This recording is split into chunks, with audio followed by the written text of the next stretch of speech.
What's up, guys? Welcome back to Michigan Muckraker. My name's Michelle. Today is June 12th of 2023. And in today's Gotion News Roundup, I wanted to share with you some important meetings that are coming up, the dates of those, the recall information, which has begun for Green Charter Township, and why you absolutely need to be aware of the recall, and I think that you should, of course, recall them. They've been captured by public-private partnerships, which I want to discuss in this video as well, and what Whitmer said about Gotion, which also ties into the public-private partnerships. And lastly, some advice on who you should vote in to replace the township board, once they are recalled. So, I'm going to get into this, not going to mess around. First things first, the Green Charter Township Board meeting is tomorrow, June 13th at 7 p.m. I will be there, and I hope that you will be there as well. I think it's really important that we continue to show our strength in numbers. It's going to be more difficult because they're not going to break ground till fall. And so things might be a little quiet. As far as in the news, it is kind of quiet. So we need to make sure that we stay on top of this, continue going to the meetings, continue doing rallies, and making people aware of what's going on, which one of the major reasons this whole project is being rallied against is because of the secrecy, the lack of transparency. So we've heard for a long time that it was supposed to be July 1st that they were going to break ground. Now I hear fall. Who knows? That's the whole problem. Who knows anything that's going on? There's really no transparency, and public-private partnerships have taken over. So I hope to see you tomorrow at this meeting. And by the way, thank you guys for joining me today. If you like this kind of content, smash that like button and subscribe if you haven't already. But yeah, tomorrow. Hope to see you there. We need a huge turnout. Another date that you need to be aware of, June 17th, is when this Charter Township of Green, Mecosta County, ordinance to establish a planning commission is supposed to be in place. But there is a referendum that you can sign, as well as a recall, in order to stop this planning commission from being formed, so that the township has to use the Mecosta County master plan, rather than allowing these individuals who are going to be recalled from being able to build before they're recalled a planning commission. Now, it doesn't seem right that if the people of the township don't want them there, then why should they be building this planning commission? So there's a referendum. I believe I have the information on that, but I can show it up here. So if the referendum does not go through, we need to make sure we're watching for these planning commission meetings. We have to be there and know what the heck is going on. So keep your eye on that. The next meeting you need to be aware of is the Muskegon River Watershed Assembly meeting. Is going to be on the 19th of this month at 5:30. I believe it's going to be in Newaygo. I will keep my eye on that and let you know next Monday for sure where that is, but I don't know. Yeah, can't. There it goes. Call for location. So there you go. I'll have the links for all of these in the description, of course. But I think, again, it's important. The Muskegon River Watershed Assembly is supposed to be protecting the Muskegon River, and Gotion will be within a mile of the Muskegon River, so this does affect them. They should have something to say about it. They're allegedly coming out with a press release. I've been looking out for that. Still haven't seen anything yet, but we need to know what they think about Gotion, and the fact they haven't said anything yet is bothersome. So we need to go make our voices heard there and see what they're doing.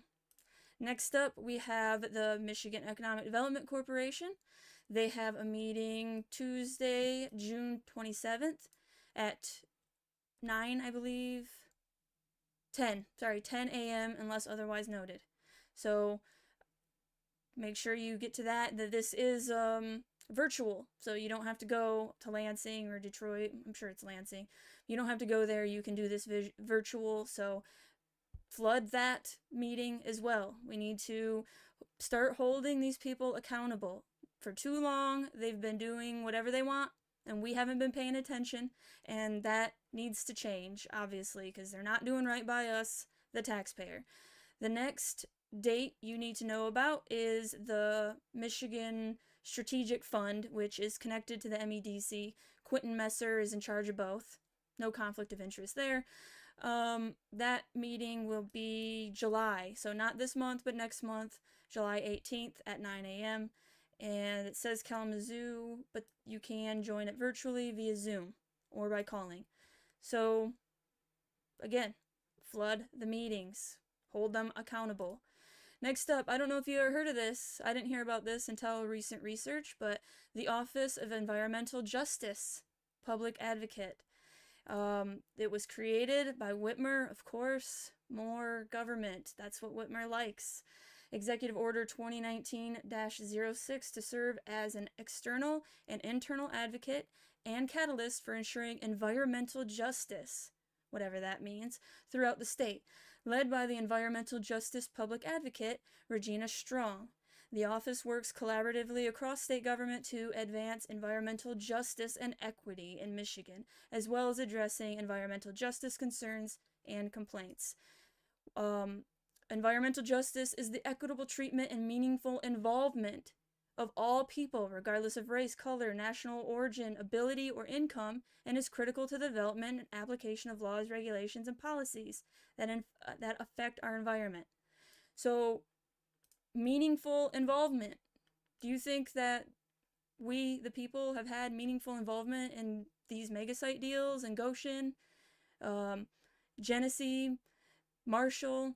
I could go on, and in fact, next week I am planning on putting Gotion, Marshall, and Genesee and into the Roundup, because the news is so light on Gotion right now, and those other things are very important for all Michiganders, just as Gotion is. Our taxpayer dollars are going to things that locals don't really want. So I just find it kind of funny that they say meaningful involvement, but really they don't want that. But they have a conference coming June 21st to the 22nd, and a little bit of information on that. We need to try to have someone go there. Now, here's the thing. The general admission is $125. There is no virtual, so they are trying to make this more exclusive, so it's going to be hard for anybody to get there. I understand that. But if we can, we should try. Oh, today is the registration deadline. Wow. I just saw that. So, if you see this and it's last minute, I just found this. And if you can make it down to Detroit, you might want to try and bring back some info on what's going on there, because this is important. This is going to be, this is talking about frontline communities, business and industry, labor, policymakers, public health practitioners. The conference is intended for anyone interested in environmental justice. So, check it out. Be aware, this is big government. They're going to make policies that are going to affect us directly. So whether or not we go to this, I'm going to keep my eye out what comes from this conference. This came out June 7th to Quentin Messer. And, I should know, Michigan legislator. Okay. I don't know exactly who. I'm sure it was a Republican, but I'm not exactly sure. Dear Mr. Messer, we write you today in search of an explanation regarding a communication we recently received from the Acting Director of the Department of Environment, Great Lakes and Energy, EGLE. The communication was a response to our inquiry requesting any and all information regarding the potential environmental impacts of the project. Your entity recently awarded $715 million in state incentives, that being Gotion Inc., a Chinese Communist Party affiliated entity. Our inquiry came at the conclusion of months of requests and questions from members of the legislature, as well as members of the public at large, concerned that the lead up to this project lacked transparency and answers regarding environmental concerns. Many of those questions remain unanswered. Specifically, public records reviewed via the MEDC website indicate an assessment of the soil has been conducted and a geotechnical evaluation is underway. There also have been several requests from an environmental impact study to be conducted. No response as to if that what has occurred has been made. This, of course, is in conjunction with the concern of the water withdrawals this facility will extract, as expected 715,000 gallons per day from local resources. Most concerning to us, though, is how EGLE, the department tasked with observing and reviewing these types of concerns, appears to have had no knowledge or data related to any of the potential impacts from this project. Furthermore, it also is concerning how the MEDC approved $715 million in state incentives to this company without including EGLE in the review of any important environmental data that you received. Therefore, we respectfully request any and all documents you have pertaining to the potential environmental impacts that could occur from the planned Gotion project in Muskegon County. This information is important to the members of the legislature who are stewards of the tax dollars given to the company, as well as all Michiganders who are stewards of our great state's natural resources. I think that's very well said. I don't expect a response, but you never know. Maybe I'll be surprised. Next thing, no budget until no Gotion. This is something that you can do right now to help Gotion, to help stop Gotion. Let me clarify. This came out June 5th, and this is on EDRA, which is Marjorie Steele's website that she built so that we have a centralized resource with all of the legislators that we need to contact in order to try to stop Gotion or any other mega site. Marshall is included. Genesee is being formed right now to be included. So thank you, Marjorie.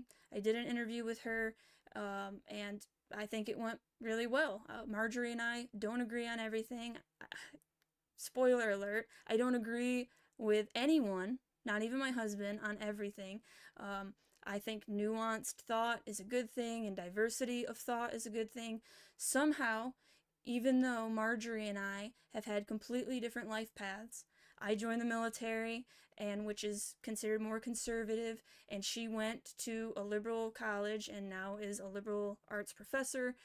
So completely different paths, as I said, and yet we come to the same conclusion that economic development corporations have way too much power, and they have taken the voice of American people, but Michiganders especially. That is our focus. And so I find it interesting that we both came to that same conclusion, even though we've taken completely different life paths. But I hope that you check that interview out. You don't have to agree with anything that, or with everything or anything that I say or that Marjorie says, but you should always try to listen to others' point of view and try to understand them, because you should love your neighbor, and your neighbor is more like you than you could ever imagine, and they want us to be divided. And so we need to actively do the opposite of what they want. So that's how I look at it. Sorry, I got on a little soapbox. But anyway, check out this website. You come to the top of page. She made it so easy. Take action now. I mean, it has all the information of everybody you should contact. And then again, down here, there's different letter templates. Makes it nice and easy. But right now, we want to say to all of those individuals, no budget until Gotion is struck down. Demand Muskegon County residents and Michigan allies. That's us. We demand no budget until Gotion is struck down. With 2/3 majority vote required for state senate to pass the new budget, grassroots organizers demand Republicans use their leverage to shut down the water-hogging Gotion EV battery megasite in Big Rapids. Big Rapids, Michigan, amidst growing outrage across the state over the ill-vetted $2.4 billion EV battery manufacturing plant, Michigan residents are calling GOP senators to hold all votes on new state budget until the project is shut down. Of course, we need to talk to Democrats as well. I'm sure that she gets into this in a minute, but you call on the GOP because so far they have been helping us in their own Republican way, helping the grassroots movement, and so they want to have a win. This could be a big win for the Republicans. The state Senate needs a 2/3 majority vote to pass a new budget in upcoming weeks, which means it cannot pass without Republican votes. Concerned residents from Green Charter Township, Mecosta County, and their allies across the state are calling for a Michigan GOP to use their leverage to shut Gotion down. No budget until there's no more Gotion, says Marjorie Steele, Big Rapids resident who adjuncts teaching business. We want our state senators to hear us loud and clear. If you value your elected positions, there will be no votes on a new budget until a legislative vehicle is executed to shut this project down. It's fiscally belligerent. It's riddled with regulatory capture. Absolutely. It's set to impoverish my community with substandard wages paired with increased cost of living and with no environmental due diligence whatsoever. It's a looming environmental catastrophe that's set to poison the Lake Michigan watershed through the Muskegon River watershed, which is my home, and I love the river, okay? I love all the water here in Michigan. It's why I moved back, besides family. Of course, family is very important. This project represents over $175 million in direct taxpayer funding alone. Slashing this project would certainly free up some cash. While we're demanding that all our legislators, Republican and Democrat alike, do their jobs and shut down this project before any budget is approved. Well said. I'm going to get into what Whitmer said here in a minute, but first I want to share the recall. So, Keep Michigan Pure has been on top of this. Thank you very much. Whoever's running that, you're doing awesome. We have volunteers circulating petitions door to door this week. If you haven't signed those petitions yet, you can stop by RiverTown Real Estate across from the airport Monday through Friday from 9 to 5.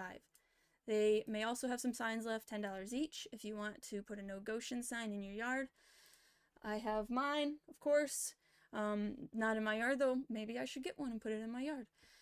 Stop by Paris Archery Tuesday through Friday from 8 to 5 or Sunday from 10 to 5.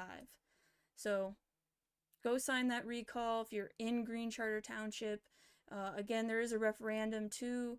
Perhaps I can find that really quick. We go to blog, I think. Yes, look at this.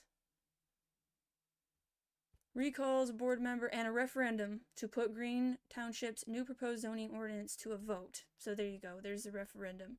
The ordinance to create a new zoning commission, which Green Charter Township unanimously voted to approve in April, would allow the township to go over Mecosta County Zoning Commission authority in rezoning the site, the Gotion site, to pave the way for Gotion's development. This ordinance was created, again, with no public input and needs to be put to a referendum so that the township residents decide for themselves whether or not Green Charter Township Board should decide township rezoning. Now again, that's not to say that if you get the board in that you deserve, if you recall these individuals and you get people in place that follow the Constitution, okay? That's my advice. I have an article I want to share, but somebody get the people in that will adhere to the Constitution and listen to the people that they're supposed to be working for. If you want to have a zoning commission with those individuals that are in place and they pick the zoning commission, then of course, you know, you can do that. But having these individuals that you want recalled pick the planning commission that could last up to 10 years, the new master plan. I just don't think that sounds very intelligent, but the whole point of the referendum is to call for a vote, which is what people want for Gotion anyway. Like, just let's have a vote. Yes, canvassing events. Okay, so now you get the individuals recalled. Who do you put in their place?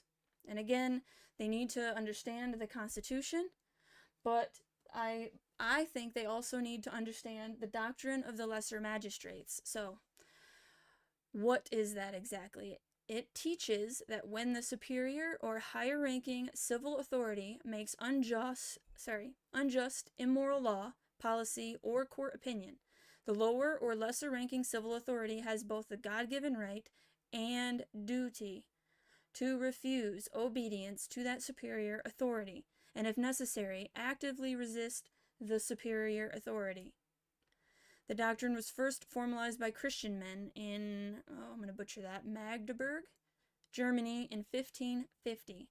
The lesser magistrate doctrine is rooted in historic Christian doctrine. Again, I don't know if I'm a Christian. I am not going to get into all that, but I know that God has given me my rights and not man, and so the law of God is the objective standard to which all men and all governments of men are accountable. If civil authorities make law, policy, or court opinion that is contrary to his law, the lesser magistrates are to interpose and stop the evil. America's founders established this nation as a true federalism. In a true federalism, there are multiple levels of government and multiple branches on each level. They did this because they held to a Christian view of man, that he is wicked and in need of a savior. We are flawed, okay? All of us are flawed, of course, but we must strive to do good and to do right. They did not want power to rest in one man or a small group of men, which, unfortunately, it seems like we have now. The intent, therefore, of federalism is, if any one branch begins to play the tyrant, it is the duty of the other branches to interpose and resist that branch and stop the evil. The duty of the people is to rally with the interposing magistrates. So if you have people in Green Charter Township that understand this doctrine and they become the Green Charter Township Board, then they have a good chance, a better chance, of standing up against our tyrannical central government that we have here in Michigan. And, you know, I'm not going to lie, most states, unfortunately, have the public-private partnership and the economic development corporations running stuff and making all the decisions. All public authorities, magistrates, possess lawful authority. If federal authorities do wrong, it is the duty of state, county, and local authorities to step in and stop the evil. Now, I don't have an exact quote, but Jim Chapman said, you know, he doesn't make the rules, he just has to play by them. Well, that's not really stopping the evil, is it? That's just going along with it. That's what Jim Chapman wants to do, and that's what he is doing. He's been captured by public-private partnerships. If state authorities do wrong, it is the duty of county and local officials to step in and to stop the evil. So we need people that have strong moral convictions, that understand the Constitution, that want to do right by the people, their neighbors, okay? State, county, and local magistrates take an oath to uphold both their state constitution and the U.S. Constitution. They do not take an oath of subservience to the federal government or public-private partnerships, nor do they take an oath to blindly obey the authority above them. That's what Jim Chapman does. That's why you should recall him, among many other reasons. But number one is he is weak, and he's a coward, and he's not going to stand up against tyranny. And let's be real, everybody. We are at a big battle of our life, okay? And so we need strong individuals who will stand up for freedom and for the people that they're supposed to work for, and for the Constitution, and for God.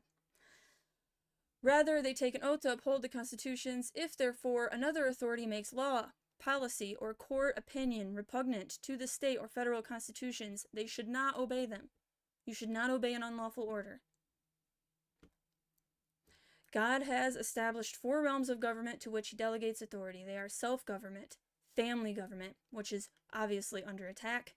They all are. Church government, captured. Civil government, captured. Each has its role, function, and limits. The authority an individual possesses in any one of these 4 realms of government is delegated authority. In other words, they derive their authority from God. Their authority is not autonomous or unconditional. Their authority is God-given, and thus they have a duty to govern in accordance with his rule. When someone in authority makes laws or decrees contrary to God's laws, they are in rebellion to God's rule. Those under their authority are not to obey them when they do this. They may even have to actively resist them. Yes. So again, I know you don't want to, I'm sure you don't want to hear it. I don't want to be doom and gloom. Again, the plan is written and the good guys win in the end, so I have full faith, but we, the people, have to be aware and have to do something. We have to stand up. So I highly recommend to go to defytyrants.com, check out the blog, there's tons of videos. It's time to get educated and to fight public-private partnerships. So real quick, Governor Whitmer, what is this? WLNS, Whitmer pushes for Chinese plant despite GOP pushback. See, you can see in the title already, GOP pushback. So they're making it about Democrats versus Republicans. And don't you just hate that? Because I certainly hate it. June 6th, this came out. It drives me nuts. Grassroots people, they're not all Republican. You know? And that's not to say there's anything against people that are Republican-minded. But the bottom line is we need to understand that both parties that have a lot of people that are captured. That's not to say everyone is. But I'm not going to get on a rant. I'm sorry. So, for a while, the governor, Gretchen Whitmer's office, did not wade into the back and forth, but now she is advising the opponents to stop pigeonholing the project. This is a strategy that is paying off. We can't waver. We can't let people who want to pigeonhole this good opportunity for Michigan from their own political need to win, said Whitmer. Governor Whitmer is concerned that when groups oppose the creation of more jobs, it will send the wrong signal to other companies thinking about expanding or coming here. She wants to affirm that. If you do business in Michigan, we're going to live up to our end of the deal. They need to know there is stability, said Whitmer. But right now, the Gotion company deal looks a little wobbly. Well, I certainly hope it looks wobbly. Obviously, I hope it ends with the people winning this battle. I just wanted to say that free market, lower taxes, Governor Whitmer shouldn't be picking winners and losers. I've said it a million times in this channel, but her saying we need to have more job creation, you are picking the jobs that come here, and, you know, that's tyranny. So, public-private partnerships. Public-private partnership, a new kind of fascism. This came out in 2012. And I'm going to start down here because it talks about Barack Obama and such, but I want to just get into the meat right here. Public-private partnership schemes haven't been limited to just America lately. In Canada, the province of Ontario has recently considered granting a private company the rights to operate its online service, which delivers such things as birth certificates and driver's license renewals. Now, obviously, a lot has changed since 2012. Holy crap, it's been 11 years, but Canada is obviously captured. PPPs are still popular among various governments, precisely one reason. There is actually another, more accurate term for public-private partnership. It's called fascism, plain and simple. Private business may act as an administrator, but the state still pulls the reins. From a political perspective, public-private partnerships are quite ingenious. Politicians remain in control, while convincing voters they believe in the efficiency of a robust private sector. And when issues arise over the performance of a service, whatever private firm granted the monopolistic privilege of delivery can be treated like a scapegoat despite having to operate within government-established guidelines. The state escapes criticism as the public ignorantly clamors for more protection from those evil-hearted businessmen. To the ruling establishment, public-private partnerships are heads, I win, tails, you lose. And absolutely true. When the non-exploitative supporters of public-private partnerships tend to forget is that it isn't just the administration of the service in supposedly private hands that adds to its betterment. Why the market functions so well is that it is driven by competition from businesses that don't rely on assistance from the band of thieves who occupy the offices of the state. Government assistance gives some businesses an upper hand on competitors, which can lead to diminishing innovation. Why compete when Uncle Sam has your back to ensure a decent rate of profit? Then there are government grants of monopoly, which give the chosen company absolutely zero incentive to cut costs. All of the advantages of private ownership become effectively nullified in public-private partnerships to the detriment of the taxpayer, as we are seeing. In our world, an unceasing centralization of power, lawmakers are finding more deceptive ways to mask their lust for dominance. Public-private partnerships are the embodiment of what Mussolini dubbed corporatism, that is, the merger of state and corporate power. Under corporatism, the ruling class is able to expand unbeknownst to the Bubis Americanus and its equivalent in other countries. The average Joe still has his wallet forcefully stripped of its contents, but now the state's cronies get to partake in the plunder. Meanwhile, the same big businessmen who benefit from government privilege still maintain their praise for free markets while working with politicians to forcibly subdue their competition. Does that not sound like exactly what's going on right now? Murray Rothbard was quick to recognize why such parasites of men are dangerous for the blurring of the line between public and private when he wrote, "What's needed is a corporate spokesman who embraces the government-business partnership with enthusiasm and joy, a kind of big businessman as philosopher. When such a champion emerges, Mr. and Miss America, keep a sharp eye on your wallets. You are about to be fleeced." Distinguishing between genuine privatization and outright fascism is the only way to make sense of the state's manipulation of words and their meanings. This one is not what I was looking for. Sorry, here. Public-private partnerships and homegrown soft fascism. Fascism is the name we give to the ideology which merges the power of the purse, business, foundations, nonprofits, with the power of the sword, government, in order to create policy, impose it by methods ranging from subterfuge to force, and take a society in a desired direction. By this method, then, citizens are deprived of private property rights and control over their lives and business activities. When private companies must compete in an open market for the best employees and for customers, that is free enterprise capitalism, or laissez-faire. That's what I'm for. However, when they form partnerships with government, or when either one partners with foundations or nonprofit sector entities, or even, I would argue, are legally able to borrow money from banks created according to the fractional reserve system, free enterprise is compromised. The economic system begins its move from one based on liberty and productivity to one based on control and plunder. Now, real quick, Atlas Shrugged by Ayn Rand. I've been listening to it for the second time. It's like just under 60 hours for an audiobook. I highly recommend it. Ayn Rand, Russian, so she understood because the errors of Russia have spread. Nihilism and corporatism and everything else that helped with USSR. Now we're going to have USSA. But Ayn Rand called it. She wrote it, I think it was the 40s, but don't quote me on that. Atlas Shrugged, check it out. We're living through it, guys. It's crazy. Fascism adheres to the philosopher King belief that only one class, which is by birth, education, or social standing, is capable of understanding what is best for the whole community and putting it into practice. Once again, Vision of the Anointed, Thomas Sowell. Check that one out too. Thus, fascism tends to develop when those in business who want unearned wealth or power join forces with would-be philosopher kings with the Platonist vision, or become one and the same, under the Platonist assumption that they and their selected cohorts are most fit to rule. At first, the system is not overtly totalitarian.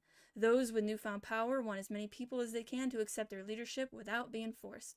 Although the classic fascists openly subverted constitutional democracy, they took great pains to conceal the big capital, big government partnership. Now they just brag about it, right? They just put it out there. It's a public-private partnership. Don't you love it? This system is fascist since it involves corporations and governments working together to make policy. It is soft fascist because, due to the lack of genuine education, it is not overtly totalitarian. Tyrannical controls are barely needed because among the mind-controlled workers and future workers there is little resistance. That's changing. I can see that's changing. Most go along fearing unemployment. Unfortunately now, unemployment is not the biggest thing we need to fear. And again, we will win in the end. I'm not doom and gloom, but I really hope that you are doing something about your food supply, okay? It's going to be a rough next 2 years. After all, as George Orwell once observed, circus dogs jump when the trainer cracks his whip, but the really well-trained dog is the one that turns his somersault when there is no whip. Soft fascism thus employs behavior modification rather than obvious acts of tyranny. Now this, really quick, is why I had this article up. I went over this article before. Oh, sorry, that's not the right one. That's a Ferris State University another Ferris state, this one, sorry. So Ferris professor, climate change will have domino effect in Michigan. This came out April 29th. And behavior modification. Ferris State has several climate-focused goals for its campus, including minimizing energy and water consumption on campus through the implementation of modifications to mechanical and electrical systems and participating in behavior modification programs. They are outright with it. There is a class, behavior modification, theory and application of operant conditioning principles to modify behavior in infra-human animals, and humans with emphasis on human behavior modification. Practical experience with techniques is gained by dealing with oneself or small groups in non-classroom settings. So they teach this stuff, okay? They teach behavior modification, soft fascism, and this is in our colleges. Going back really quick, public-private partnerships, key goal for University of Michigan, captured. Michigan State University, UN Sustainable Development Goals, partnered with the UN Sustainable Development Goals, captured. So Ferris State, no different, absolutely captured. Soft fascism thus employs behavior modification rather than obvious acts of tyranny. It is guided by an incentive system rather than overt acts of coercion. Sorry about my dog, I don't know, maybe he's sleeping. Leo, stop it. It is guided by an incentive system rather than overt acts of coercion. Operant conditioning, a product of several decades of behavior psychology to which the classical fascists were not privy. Thus, for much of the population, there is no whip. Those who do not turn their somersaults, perhaps out of the realization that their choices have been artificially reduced, are marginalized and eventually able to find only menial jobs. Lack of resources renders them effectively helpless, their punishment for nonconformity in the behavioral psychologist's sense. The system is effectively insulated against their criticisms, which, as Orwell also observed, will not be read in places where they threaten the governing class. This class will have the Platonist philosopher king at the helm, overseeing public-private partnerships involving big government, big business, big foundations with the full backing of the mainstream media, approximately 90% of which is owned by a half dozen huge corporations. This explains why you will not encounter criticisms of public-private partnerships or the idea of sustainable development in any mainstream media outlet today. Couldn't say it better myself. It's really unfortunate where we're at, but it ain't over till it's over. We can still win, but it is very late in the game. That's true. We have been asleep. I hate that woke has been taken over. I'm not going to get into that, but the Great Reset has brought about the Great Awakening, though. So I am thankful for that. Every day, more and more people are willing to discuss what's going on, although it's still such a small amount where I'm at. But when I go to these meetings, these Gotion meetings and such, I get hopeful that people are starting to realize what's going on and they actually want to stop it. So I think Michiganders are going to surprise the centralized power. One more for what fascism looks like today. This was last year, June 16, 2022. Mussolini stated that fascism should more appropriately be called corporatism because it is a merger of state and corporate power. He is also quoted saying the definition of fascism is the marriage of corporation and state. So I know fascism has been thrown around a lot in recent years, but that is the definition of fascism, is corporations like Pfizer and the state joining forces and forcing their product upon people. That's just one way fascism works. The question is, or they force Gotion on you, right? They force megasites on you. They force whatever it is they want because they know better and we're dumb, according to them. What would fascism look like today? Would we recognize it? Would it be reminiscent of Germany during World War II? Would the streets be covered with soldiers marching in unison under the leadership of a psychopathic dictator? That's not out of the realm of possibility in the future, but, you know, it's way more sophisticated now. They're using economic fascism, right? Would the buildings and towns be plastered with propaganda? That absolutely is happening. Every TV show, if you haven't noticed, every new movie, even Batman, the new Batman, which I did enjoy, had some propaganda in it. There's propaganda in every entertainment thing out there now. Video games, no exception. Books.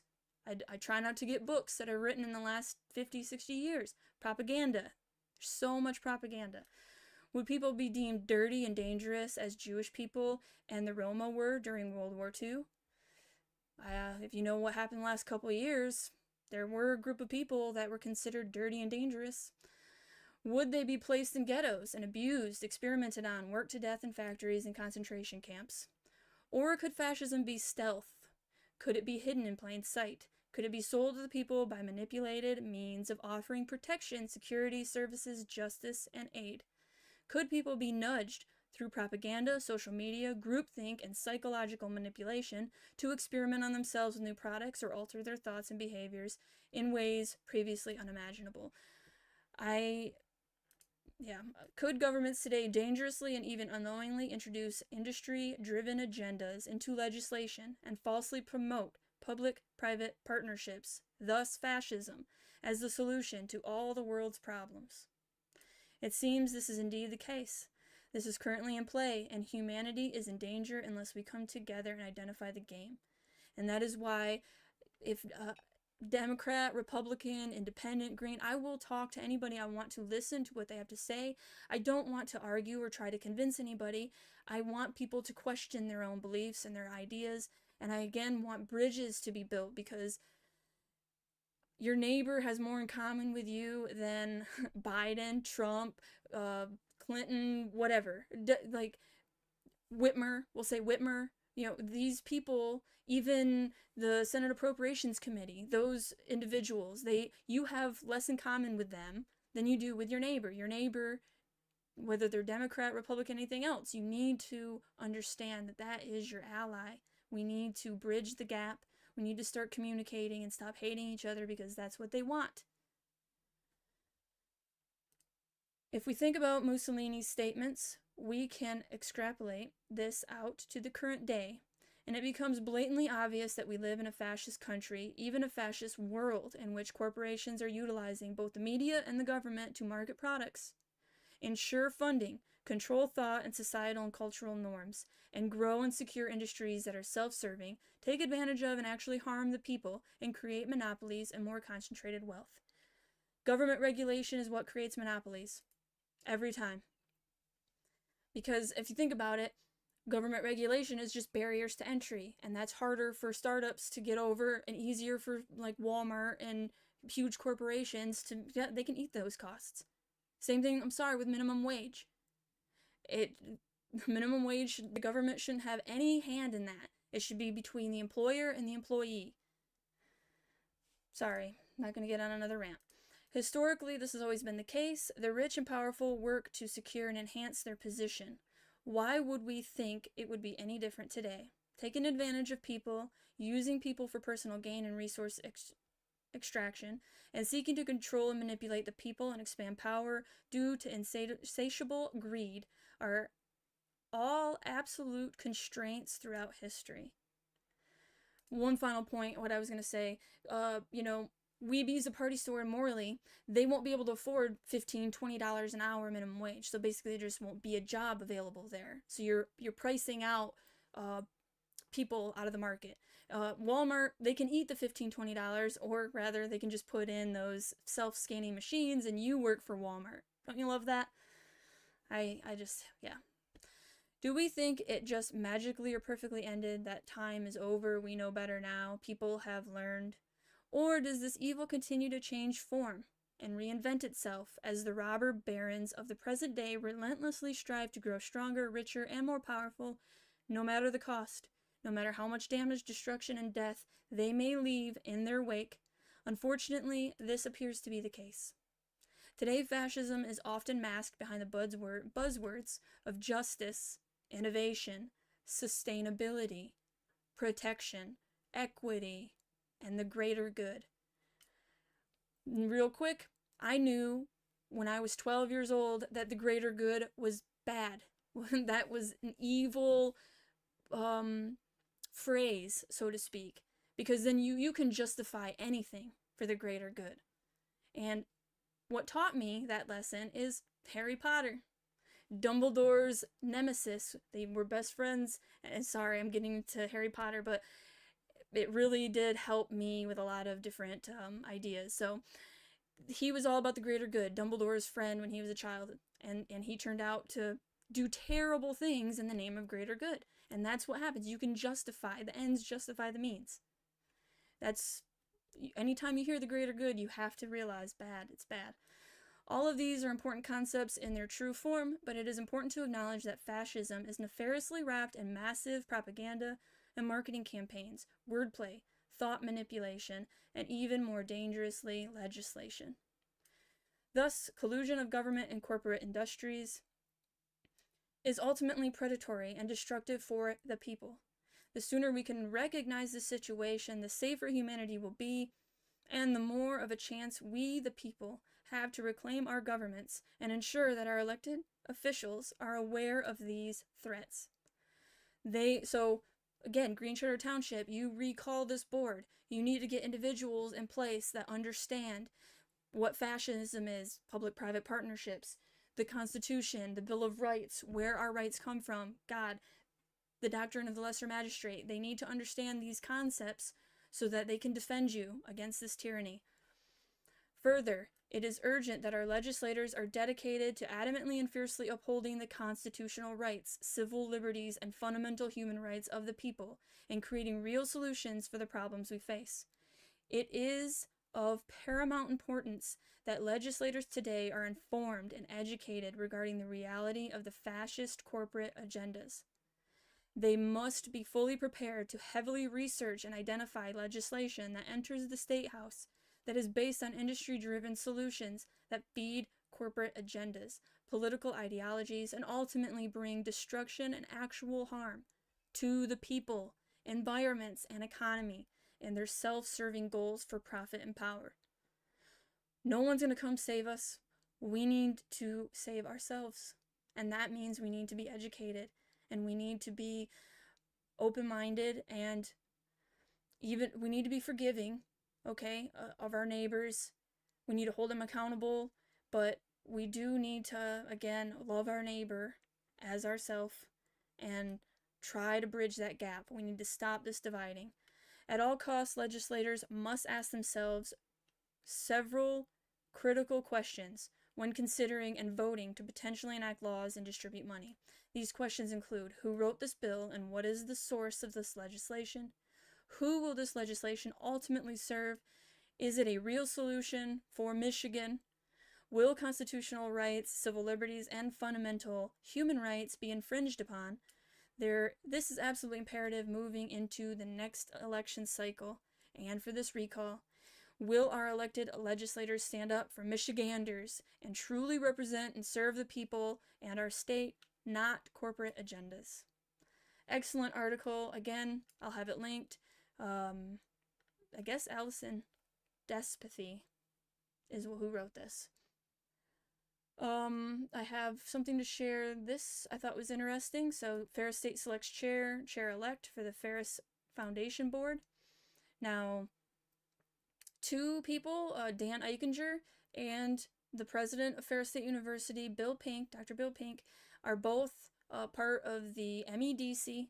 So Ferris State is absolutely captured. Again, we just saw that they teach behavior modification psychology, so they're involved with that. But I don't know much about these individuals. I just found this, but we should look into them, right? Know who they are.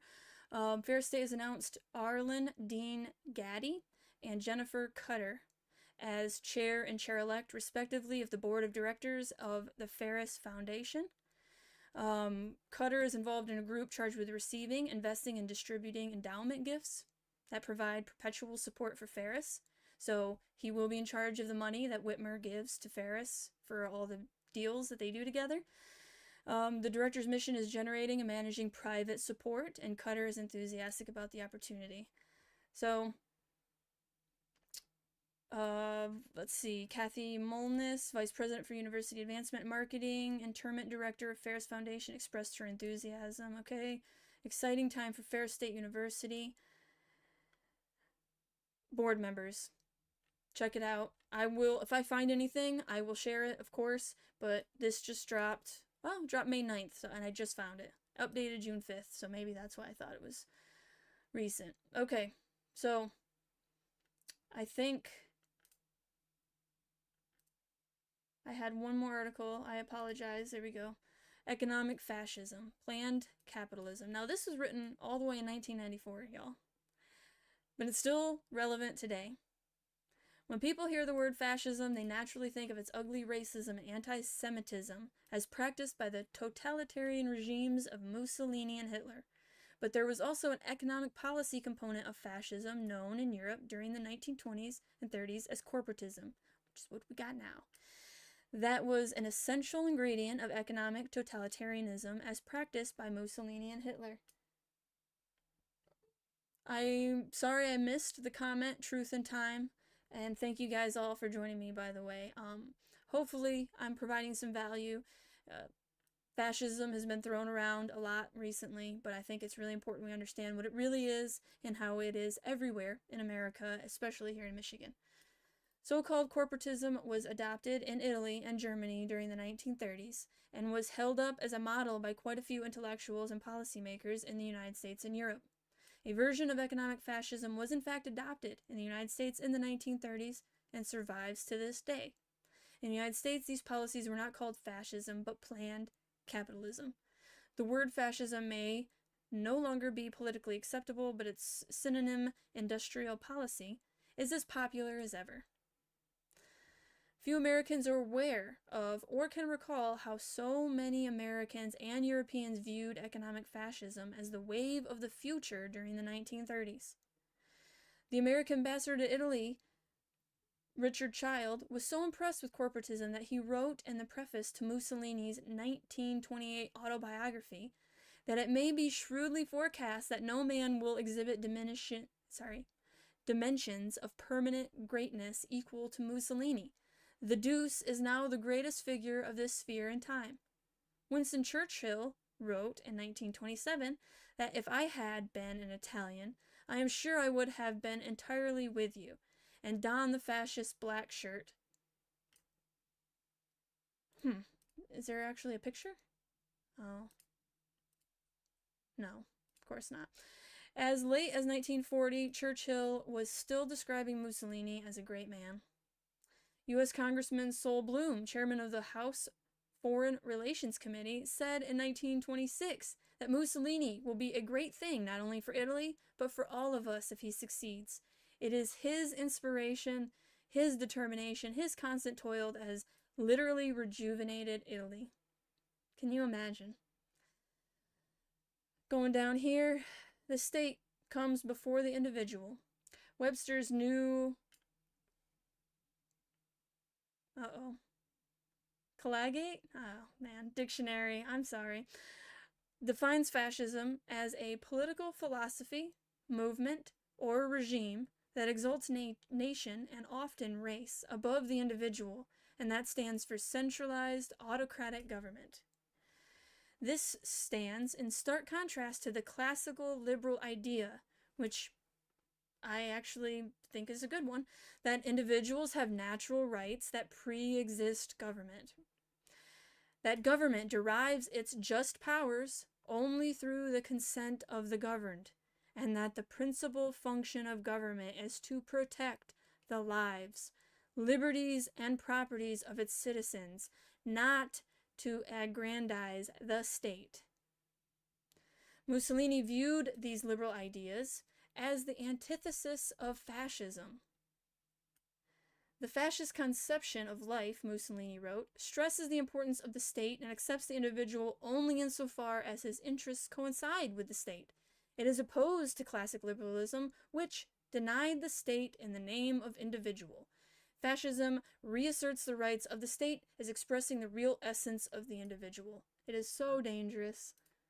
Again, then the state can justify anything against the individual. And we've seen that, have we not? In our lifetime. It's unbelievable what we've been going through and what, unfortunately, we will continue to go through. It's not going to be a pandemic lockdown next time, guys. It's going to be a climate lockdown. It's coming. And I don't want it to, but they certainly do. They being, excuse me, these centralized powers, you know? World Economic Forum, UN, Sustainable Development, Economic Development Corporations, our government.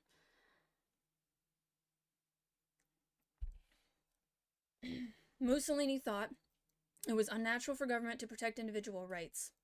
The maximum that society exists only for the well-being and freedom of the individuals composing it does not seem to be in conformity with nature's plans.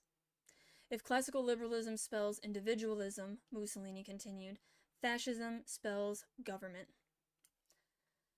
So, let me know what you guys think. Public-private partnerships, are they not a form of fascism? Is it not what we have today? And what do you think that we should do about it? Now, again, I am for nonviolent resistance, like Gandhi, Jesus, Martin Luther King Jr., Henry David Thoreau. These people were about civil disobedience and nonviolent resistance. But it takes strength in numbers to have that method work. Everybody needs to be on the same page and to just say no. That's it. Just don't acquiesce. But first you need to be aware that you need to say no and why. So, thank you guys for hanging out with me today. I hope I see you tomorrow at the meeting. Again, Green Charter Township meeting, 7 p.m. Bring a lawn chair, I believe it said. Right here, it's at Stone Hatchery again, okay? So, I'll see you guys tomorrow, and thank you guys for watching. Keep fighting the good fight. We are going to win in the end. So, have faith, and have hope, and love your neighbor, and try to build bridges. I love you guys, and I'll see you in the next one.